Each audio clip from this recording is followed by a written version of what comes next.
کتیا میں برکت نہیں ہے. کتیا 10-10 12-12 8-8 بچے جنتی ہے لیکن اس کے باوجود برکت نہیں ہے. بکریوں میں برکت ہے.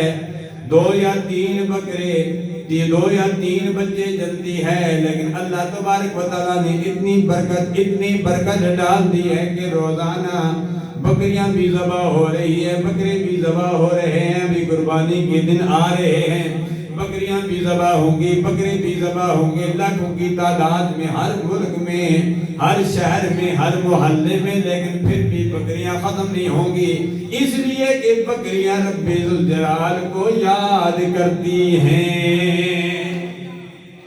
جب اللہ کی مخلوق بکریاں یاد کرتی ہیں, رب کو یاد کرنے کی وجہ سے اللہ نے ان میں برکت ڈال دی ہے.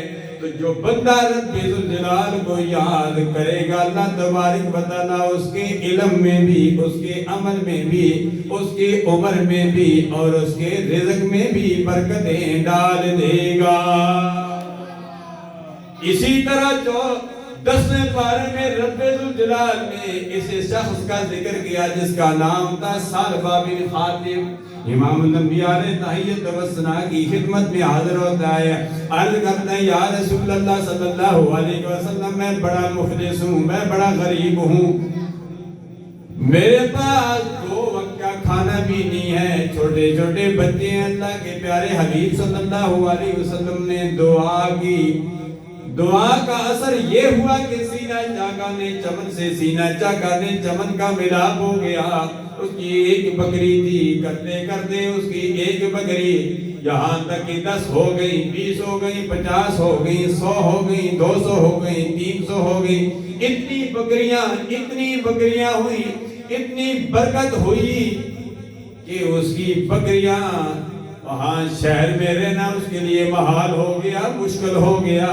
اس نے آخری وقت کیا کیا کہ بکریوں کو لیا, بچوں کے لیا, اس نے جنگل میں ڈیرا لگا دیا کیونکہ جنگل بڑا کھلا ہوتا ہے. وہاں اس نے بکریوں کو رکھنا شروع کر دیا.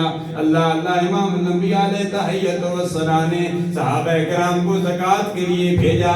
فرمایا جاؤ ثعلبہ کے بعد ثعلبہ سے کہو اللہ نے تمہیں بہت کچھ دیا ہے, بڑی بکریاں دی ہیں اور بکریوں میں زکوٰۃ ہے.